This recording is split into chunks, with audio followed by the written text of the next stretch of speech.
Okay, ഇനി നമുക്ക് നമ്മുടെ ടോപ്പിക് ഡിസ്കഷനിലോട്ട് കടക്കാം. നമ്മൾ ആദ്യം കോഡിംഗ് എന്താണെന്ന് ഡിസ്കസ് ചെയ്യുന്നതിന് മുമ്പ് കുറച്ച് ടോപ്പിക്സ് നമുക്ക് കവർ ചെയ്യാനുണ്ട്. ഈ ഒരു ടോപ്പിക്സ് നിങ്ങൾക്ക് ക്ലിയർ ആയിട്ട് മനസ്സിലായാൽ കോഡിങ്ങിന്റെ യൂസ് എന്താണ് എന്നുള്ള കാര്യങ്ങളൊക്കെ നിങ്ങൾക്ക് മനസ്സിലാവുന്നതാണ്. ഓക്കെ, അപ്പം നമ്മൾ ഇന്ന് നോക്കാൻ പോകുന്ന ടോപ്പിക്സ് ഇതാണ്.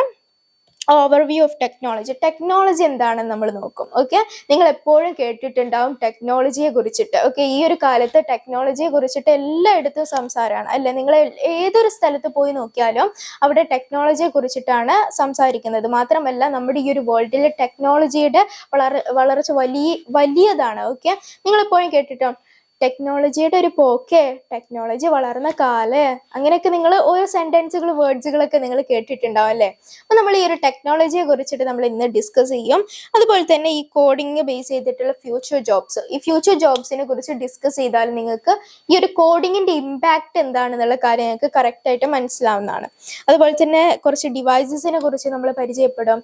ഓപ്പറേറ്റിംഗ് സിസ്റ്റം OS എന്താണെന്നുള്ള കാര്യങ്ങളൊക്കെ നമ്മൾ ഡിസ്കസ് ചെയ്യുന്നതാണ്. ഓക്കെ, പിന്നെ നമുക്ക് തുടങ്ങിയല്ലേ. അപ്പോൾ ഫസ്റ്റ് നമുക്ക് എന്താണ് ടെക്നോളജി എന്നുള്ളത് നോക്കാം. വാട്ട് ഈസ് ടെക്നോളജി, അതാണ് നമ്മുടെ ക്വസ്റ്റ്യൻ. ഓക്കെ, നിങ്ങൾ കുറെ സെന്റൻസും വേർഡ്സ് ഒക്കെ ഇതുപോലെ ടെക്നോളജിയുടെ ഒരു പോക്കെ എന്നുള്ള പോലെ വേർഡ്സും കാര്യങ്ങളൊക്കെ കേട്ടിട്ടുണ്ടാവും.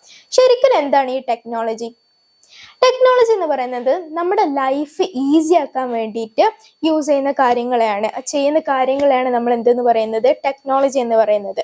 ടെക്നോളജി കൊണ്ട് എന്ത് സംഭവിക്കും, നമുക്ക് നമ്മുടെ ലൈഫ് ഈസി ആക്കാൻ വേണ്ടി സാധിക്കുന്നതാണ്. ഓക്കെ, അതിനൊരു എക്സാമ്പിൾ എടുത്ത് നോക്കിയാൽ നമ്മുടെ ഏൻഷ്യൻ പീപ്പിൾസ്, ആദ്യ മനുഷ്യന്മാര്, അവര് ചക്രങ്ങൾ കണ്ടുപിടിച്ചു. ഓക്കെ, വീൽസ് കണ്ടുപിടിച്ചു. അതുപോലെ തന്നെ അവർ ഫയർ കണ്ടുപിടിച്ചു. ഈ കാര്യങ്ങളൊക്കെ ഓരോരോ വർഷം കഴിഞ്ഞിട്ടാണ് കണ്ടുപിടിച്ചത്. അതുപോലെ തന്നെ നമ്മുടെ ടെക്നോളജിക്ക് ബെസ്റ്റ് ആയിട്ട് ഒരു എക്സാമ്പിൾ പറഞ്ഞാൽ, നമ്മുടെ പണ്ടുള്ള ആളുകളൊക്കെ എഴുതിയിരുന്നത് എവിടെയാണ്, റൈറ്റ് ചെയ്തിരുന്നത് കല്ലുകളില്, പാറകളിലൊക്കെ ആയിരുന്നു അവർ എഴുതി വെച്ചിരുന്നത്. എന്നാൽ 10,000 വർഷങ്ങൾക്ക് ശേഷമാണ് പേപ്പർ ഇൻവെന്റ് ചെയ്തത്. നമ്മൾ പേപ്പറിലൊക്കെ എഴുതാറുണ്ട്, പക്ഷെ പണ്ടുള്ള ഏൻഷ്യൻ പീപ്പിൾസ് ഒക്കെ അവർ കല്ലുകളിലും പാറകളിലൊക്കെ ആയിരുന്നു എഴുതിയിരുന്നത്. പിന്നെ അവിടുന്ന് 10,000 വർഷങ്ങൾക്ക് ശേഷമാണ് പേപ്പർ ഇൻവെന്റ് ചെയ്തത്. അവിടുന്ന് 500 വർഷങ്ങൾക്ക് ശേഷമാണ് നമ്മുടെ ഇമെയിൽ ഫോർമാറ്റിലോട്ടും അതുപോലെ ഇപ്പൊ നമ്മുടെ മെസ്സേജസ് സെൻഡ് ചെയ്യുന്ന വാട്സപ്പ്, ഇൻസ്റ്റഗ്രാം പോലത്തെ പ്ലാറ്റ്ഫോംസിലോട്ട് വന്നത്.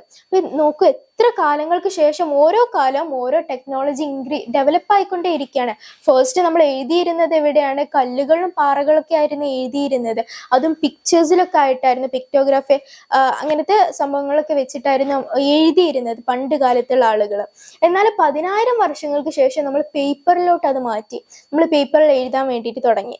പിന്നെ ഈ ഒരു കാലഘട്ടത്തിൽ അല്ലെങ്കിൽ 500 വർഷങ്ങൾക്ക് ശേഷമാണ് പിന്നെ നമ്മുടെ ഇമെയിൽ ഫോർമാറ്റ് അല്ലെങ്കിൽ വാട്സപ്പ് പോലത്തെ ഫോർമാറ്റിലോട്ട് വന്നത്, ഇങ്ങനത്തെ പ്ലാറ്റ്ഫോംസ് ഒക്കെ വന്നത്. ഓക്കെ, അപ്പൊ നമ്മൾക്കറിയാം, നമുക്ക് പണ്ടൊക്കെ ഒരു ലെറ്റർ ഒരാൾക്ക് സെൻഡ് ചെയ്യണമെന്നുണ്ടെങ്കിൽ, കത്ത് സെൻഡ് ചെയ്യണമെന്നുണ്ടെങ്കിൽ നമ്മൾ ഇവിടുന്ന് കത്ത് എഴുതി അത് പോസ്റ്റ് ഓഫീസിൽ കൊണ്ട് പോയിട്ട് ശേഷം അവിടുന്ന് ഇപ്പൊ ദൂരമൊക്കെ ഉള്ള സ്ഥലമാണെങ്കിൽ അത് കുറെ ദിവസങ്ങൾ എത്തും അവിടെ ആ ഒരാളുടെ കയ്യിലെത്താൻ അല്ലെ.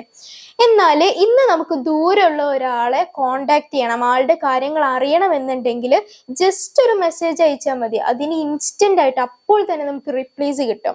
പണ്ട് കാലത്താണെങ്കിൽ ഒരാളുടെ റിപ്ലൈ വരണമെങ്കിൽ നമുക്ക് ദിവസങ്ങളോളം കാത്തിരിക്കേണ്ടി വരും. പക്ഷെ ഇന്നത്തെ കാലത്ത് എങ്ങനെയാണ്, ഒരു മെസ്സേജ് മതി, ഇൻസ്റ്റന്റ് റിപ്ലൈ, അപ്പോൾ തന്നെ നമുക്ക് റിപ്ലൈ കിട്ടുന്നതാണ്. അപ്പോൾ ഓരോ കാലഘട്ടങ്ങളും നമ്മൾ എടുത്തു നോക്കിയാലും അവിടെ ടെക്നോളജി ഡെവലപ്പ് ആയിക്കൊണ്ടേയിരിക്കുകയാണ്. ഓരോ കാര്യങ്ങൾ നമ്മുടെ ലൈഫ് ഈസി ആക്കാൻ വേണ്ടിയുള്ള ഓരോ കാര്യങ്ങൾ സംഭവിച്ചു കൊണ്ടിരിക്കുകയാണ്.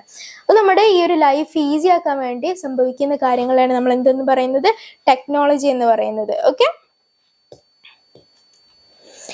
നമ്മുടെ ടെക്നോളജിയുടെ വേൾഡ് എന്ന് പറയുന്നത് വളരെ വലുതാണ്. നിങ്ങൾക്കറിയാം, ഇപ്പോൾ ആർട്ടിഫിഷ്യൽ ഇന്റലിജൻസിന്റെ കാലമാണ്.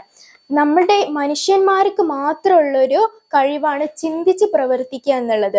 എന്നാൽ ഇന്ന് റോബോട്ട്സും മെഷീൻസിന് വരെ ചിന്തിച്ച് പ്രവർത്തിക്കാനുള്ള കഴിവ് കിട്ടിയിട്ടുണ്ട്. എങ്ങനെയാണ് റോബോട്ട്സും അതുപോലെ തന്നെ മെഷീൻസും ഒക്കെ ചിന്തിച്ച് പ്രവർത്തിക്കുന്നത്? അവർ മുന്നേ ഉള്ള കാര്യങ്ങളിൽ നിന്ന് പഠിക്കുകയും അത് ഫ്യൂച്ചറിൽ വരുന്ന കാര്യങ്ങൾക്ക് ഉപയോഗിക്കുകയാണ് ചെയ്യുന്നത്. അതിനൊരു ബെസ്റ്റ് എക്സാമ്പിൾ ആണ് നമ്മുടെ ഡ്രൈവർലെസ് കാറുകളുടെ കേസ് എടുത്ത് നോക്കി, അവിടെ ഡ്രൈവർ വേണ്ട, ഈ ഒരു കാറ് തന്നെ ഫുൾ മോണിറ്ററിങ് ആണ് ചെയ്യുന്നത്. കാറിന്റെ കയ്യിലാണ് ഫുൾ കൺട്രോൾ ഉള്ളത്. ഈ ഒരു കാർ എപ്പോഴും ഒബ്സർവ് ചെയ്തുകൊണ്ടിരിക്കുകയാണ് റോഡ് എങ്ങനെയാണുള്ളത്, റോഡ് സ്ട്രെയിറ്റ് ആണോ, അതുപോലെ തന്നെ റോഡ് വളഞ്ഞിട്ടാണോ, അതുപോലെ തന്നെ റോഡിന്റെ നടക്കുന്ന സ്ഥലമാണോ, സീബ്ര ക്രോസ് ലൈൻ ഉണ്ടോ, അതുപോലെ മുമ്പിൽ വേറെ വണ്ടികളുണ്ടോ, വേറെ ആരെങ്കിലും ക്രോസ് ചെയ്ത് പോകുന്നുണ്ടോ, ഓരോ കാര്യങ്ങളും നമ്മുടെ കാറ് അറ്റ് ദ ടൈമിൽ ഒബ്സർവ് ചെയ്തുകൊണ്ടേ ഇരിക്കുകയാണ്. അതിനെ ബേസ് ചെയ്തിട്ട് കാർ ഓരോ ഡിസിഷൻസ് എടുക്കും. ആളുകൾ ഇല്ലെങ്കിൽ അതിനെ ബേസ് ചെയ്തിട്ട് കാറ് മൂവ് ചെയ്യും. സ്പീഡ് കൂട്ടേണ്ട സ്ഥലമാണെങ്കിൽ കാറ് സ്പീഡ് കൂട്ടിയിട്ട് പോകും. ഓരോ കാര്യങ്ങളും കാർ ഒബ്സർവ് ചെയ്തിട്ടാണ് പോകുന്നത്. അപ്പൊ ഈ ഒരു ടെക്നോളജിയുടെ ഈ ഒരു വലിയ വേൾഡിലാണ് നമ്മൾ ജീവിച്ചുകൊണ്ടിരിക്കുന്നത്. ടെക്നോളജിയെ കുറിച്ച് ഇനിയും നമുക്ക് കുറേ കാര്യങ്ങൾ പഠിക്കാനുണ്ട്, കുറേ കാര്യങ്ങൾ ഡിസ്കവർ ചെയ്യാനുണ്ട്, എക്സ്പ്ലോർ ചെയ്യാനുണ്ട്. നമുക്ക് എല്ലാവർക്കും ഒരുമിച്ച് അതെല്ലാം എക്സ്പ്ലോർ ചെയ്യാവുന്നതാണ്. ഓക്കെ, അപ്പൊ നിങ്ങൾക്ക് എല്ലാവർക്കും ടെക്നോളജിയെ കുറിച്ചിട്ട് മനസ്സിലായി എന്നാണ് വിചാരിക്കുന്നത്. ഇനി നമുക്ക് നമ്മുടെ നെക്സ്റ്റ് ടോപ്പിക്കിലോട്ട് പോവാം.